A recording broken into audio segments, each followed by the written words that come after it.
Good afternoon, it's a late good morning, ladies and gentlemen, to the AIOS, and presenting as the sequence of events as Ajay has just mentioned, the role of anti-VEGFs and DME in improving visual outcomes. Now it's important to realize that why do we give anti-VEGFs, and this small flow chart will tell you why we should do so, and we've got to have not only the treatment but also the control of diabetes, which is very important, which includes the control of blood sugar, hypertension, lipids. But the goal of treatment is visual improvement.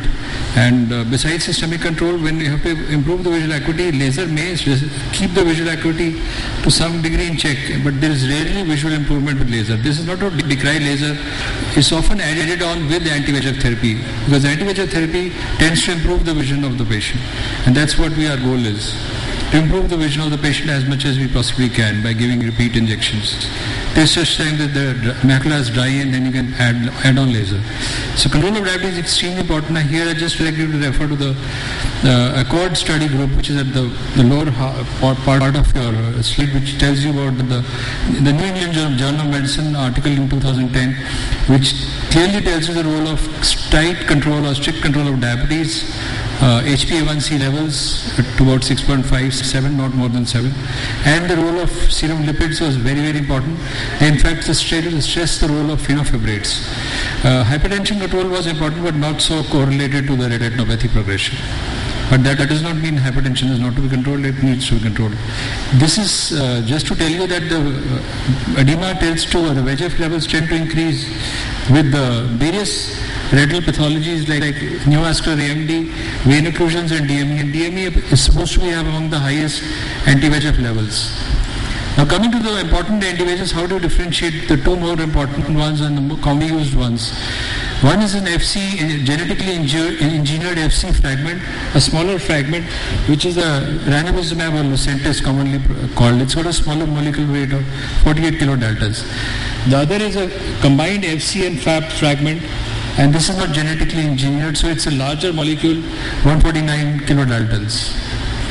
Now, comparing the two, we don't have data right now. There is an ongoing, as had been mentioned just now by Neeraj, there's an ongoing study comparing aflibercept, ranibizumab and bevacizumab, all the three most popular anti-VEGF drugs. There's an ongoing study for DME.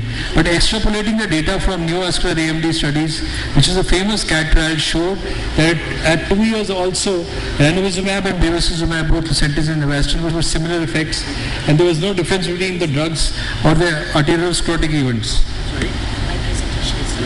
This is, as Ajay had mentioned, that now the classification involves center-involving diabetic macular edema or non-center involving diabetic macular edema.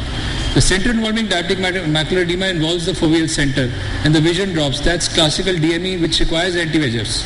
For the non-center involving diabetic macular edema, you may get away with laser. But once the center is involved, it can automatically mean that you need anti-VEGFs. Depending on the amount of edema, the number of injections would be required. And this is the pre and post after anti-VEGF laser at 14 days. The same patient you can see just after a single injection, he may be requiring more than one, in fact multiple injections. The subsensory detachment, the cystic fluid on one side has definitely come down. The foveal dip is more apparent on the OCT. So this is just to tell you that anti-VEGF treatment in center-involving diabetic macular edema is a treatment of choice, and it does bring down the edema and helps improve vision. The study has already been mentioned, but I just want to tell you about the protocol I of the drcr.net, which tells you that in center-involving, which was only to treat, the study was only to treat, protocol I was only to treat center-involving DME. And they found that 6 injections of ranibizumab brought the edema down to such a level that laser could be done, deferred laser at 6 months. And these results were showing the maximum visual gain.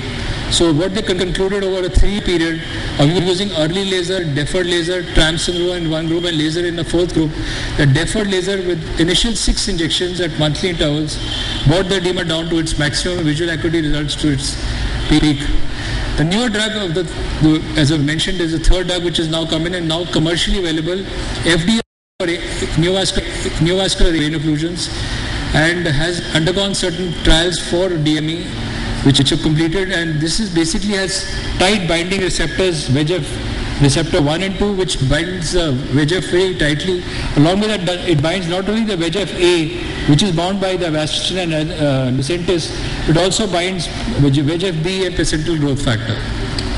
So this is the study I was mentioning to. This is recently reported and results are out in just towards the end of last year. They showed that aflibercept given every 8 weeks, that means alternate month therapy, is the useful thing about this particular drug, that you could give it every alternate month, but you got to give first 5 months monthly injection. So they also found that safety issues were nearly the same as Lucentis. In fact, what they're saying is that Lucentis and probably aflibercept or VEGF TRAP-I would be approximately the same in outcomes. But it's difficult to say till that study is out. So when you come to strengths of anti-VEGFs and certain limitations, the limitations you all know, the cardiac events, there are events of stroke, and there can be events of intravitreal injection like hemorrhage or even the dreaded endophthalmitis. But coming to the strengths of injections, ranibizumab has the biggest advantage that it's got a very low molecular weight. It's got a maybe having a higher retinal penetration because it's genetically engineered FC fragment only. It's very less antigenic, so less reaction to this drug. It's got a very short half-life, so maybe beneficial from side effects point of view. The bevacizumab or Avastin, popularly known in CAT, which was a neovascular AMD study, showed efficacy is similar, but there's an ongoing drcr.net study for DME comparing ranibizumab, bevacizumab and aflibercept, which study results would be out probably the end of this year or next year beginning. Finally, the VEGF TRAP-I has a powerful VEGF binding and peak efficacy is similar to Lucentis. It inhibits VEGF-B and placental growth factor. It's got a bi-monthly dosing after initial 5 months monthly injections. It's got a similar safety profile as Lucentis. Probably the two drugs are quite similar. So the two important studies which will be important for the anti-VEGF point of view, which are important, is 1:1:1 comparison of ranibizumab, bevacizumab and aflibercept to see which is superior, or are they all equal, or are two of them superior to the third one. And the role of wide field angiography to see the severity of the patient in DME, and does he need for treatment for those peripheral ischemic areas or leaky areas. We recently acquired the Optomap, or the wide field angiography, at the RP Center AIIMS in New Delhi, and you can see the laser done in the periphery in the patient, but you can see the ischemic areas are still there. So this picture beautifully depicts that we can further treat this patient, and will it help the DME in the center? Some people who we had recently in Delhi and Mumbai said it does not. But I think a prospective study comparing laser in the periphery where it requires versus no laser for DME would be more appropriate, and that's a wide field angiography study being done. So coming to the last slide, the recommendations for anti-VEGFs for DME, the algorithm would be: control is very important of diabetes, blood pressure and serum lipids. The CORD says diabetes tight control, serum lipids tight control. Use phenofibrates more than statins. Statins are even known to cause cataract. Use high resolution OCT FFA, is the spectral domain OCT, and the fluorescein angiography to determine the areas of leakage as well as other areas which are involving the retina. Non-center involving, there is no problem. You can do laser where the fovea is not involved. But when the fovea is involved, it's a center involving, you must give anti-VEGFs till such time that the center fovea and the surrounding gets dry. That usually takes 6 months, as I said, a deferred. Treatment is then given with focal laser when the center involving becomes non-center involving.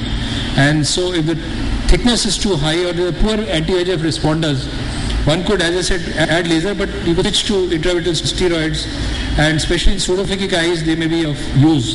Because phakic eyes, they may develop cataract and they may require cataract surgery. It's also important to exclude eyes, I still feel, with peripheral non-perfusion, which require laser, and wide field angiography may have a role in that. I won't go into the details of the surgery because we have Dr. Manish speaking on that. Thank you very much.